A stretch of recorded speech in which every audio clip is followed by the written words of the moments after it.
Shalom, shalom. This week's parsha is Parshat Pinchas.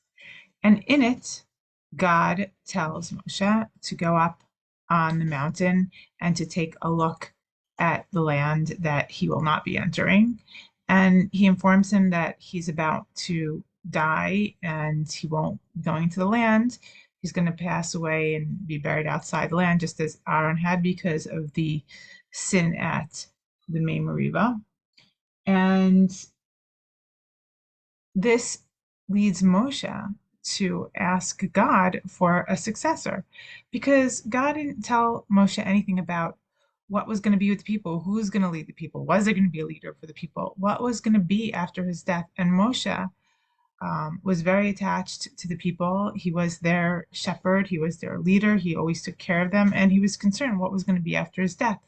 Now, perhaps the thought in his head is maybe it would be one of his sons, because God had just mentioned, you will pass like Aaron had just passed away. And when Aaron passed away, God had told Moshe to go up and to bring Elazar with him and to transfer the kahuna from father to son. So maybe he thought, maybe that's what's going to happen with me. Maybe my sons will be the leader.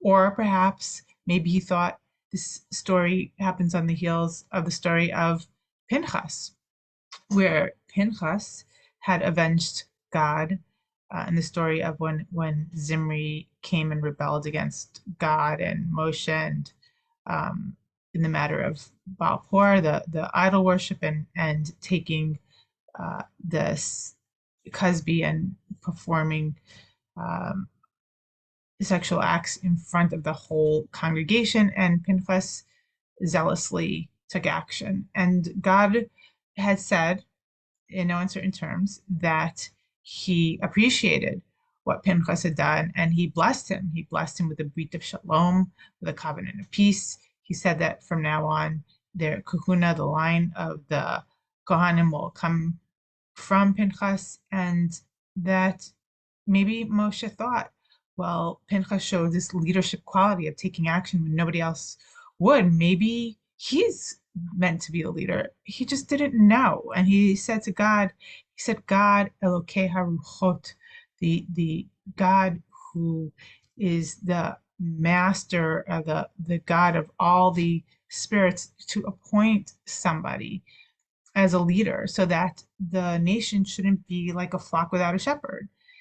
And what God responds is that Yoshua is a man of spirit, a man of ruach, and that what Moshe should do is he should take Yoshua in front of the people, and he should rest his hands upon him and give him some of the glory, that the Hod that Moshe had, and transfer it onto Yoshua in front of the people and tell him that he is to be the leader after he passes.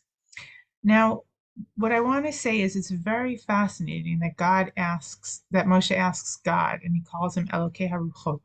Now, this word ruach we see in the Torah a lot, and it seems to mean a variety of things. It seems to mean, we see it in Bereshit, where we say that the Ruach Elokim Merachafet, the Spirit of God was hovering over the earth. This was when God was creating the 6 days of creation. We're told that God's Spirit was hovering over.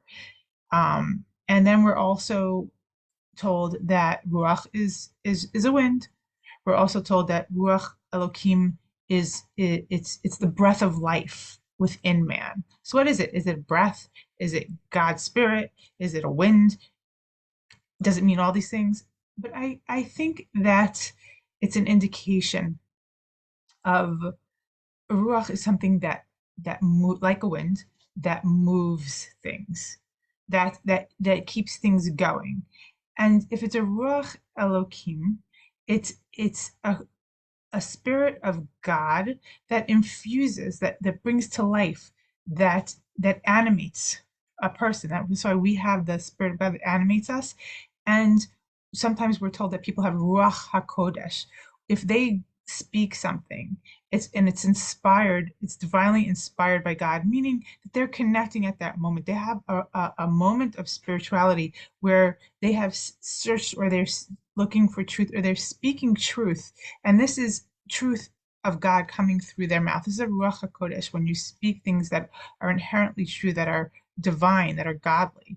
And this is something that Yoshua seemed to have had. Yoshua was someone who we don't know a lot about, but we do know certain things. I mean, it seems that despite the fact that he comes from the tribe of Ephraim, for some reason, he was always around Moshe. He hung around Moshe. He clung to Moshe. Now, this is not no small thing, first of all, because most people in that time, and especially in the Midbar, and when they went into the land, they had their tribe, and that's where they got their um, inspiration, their leadership, their role models from their people, and they were mainly within their own tribe. But Yeshua, for some reason, even though he was from Ephraim, I think he saw the godless, the greatness of Moshe, that Moshe was the most godly person. And this is something he craved. This is something he wanted. This is something he was trying to do.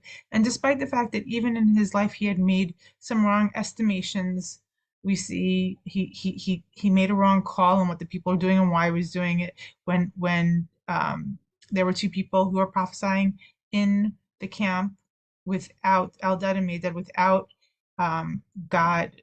They weren't supposed to do that, and he went and told Moshe. He was very upset about it, and Moshe said, "Halavai, everybody should be a prophet."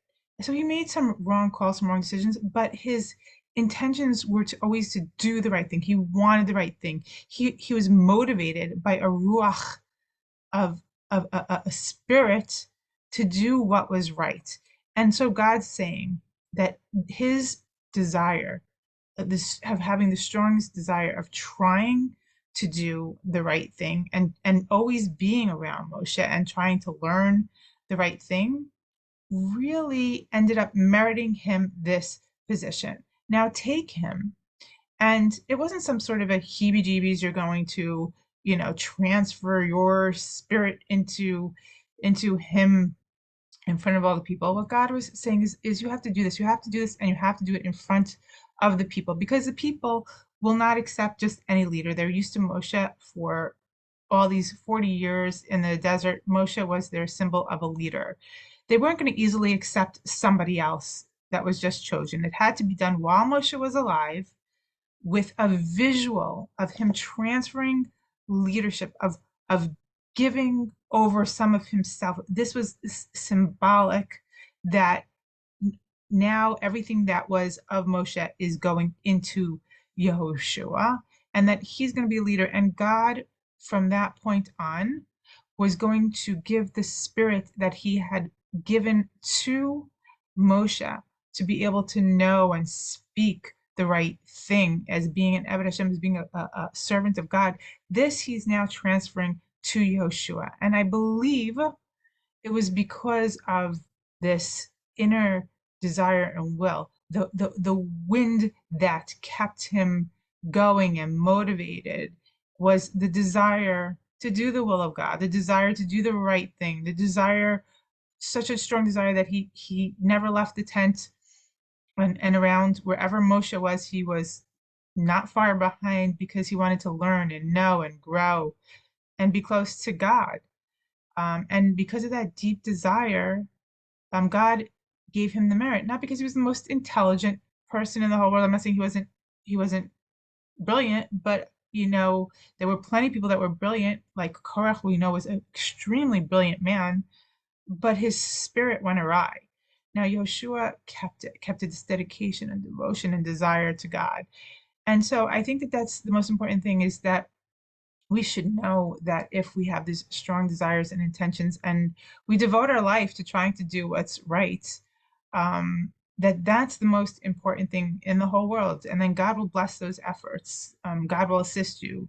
God will help to give you that Ruach HaKodesh, when you're always searching for the right thing to do, and to let to let that be your strength, to let that be your guide, to know that we do have that ruach of God, that breath of life of God within us that can guide us and lead us when we have a strong desire. Just have to tap into it and try your hardest. And God willing, great things will come from you. With that, I wish you a Shabbat Shalom.